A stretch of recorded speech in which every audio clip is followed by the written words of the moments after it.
سلام به فالوورای عزیزم در پیج ایران بانو فال. وقت شما بخیر.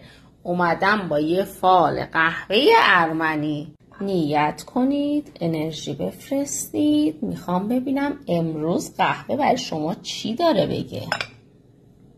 خب چشم انتظاری رو دارم میبینم و دست به دعا بودن شما برای یک حاجت روایی تا یک وعده دیگه گره کارتون باز میشه. اشخاصی که راه دور بودن دیدار و ملاقات عاشقانه دارم میبینم تا یک وعده دیگه، میتونه ساعت 1 امروز باشه.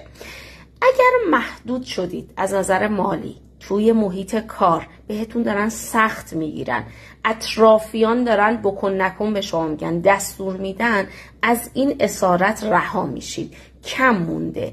دارم میبینم نشستید و زانوی غم بغل کردید، منتظر خبر و پیام کسی هستید که رفته.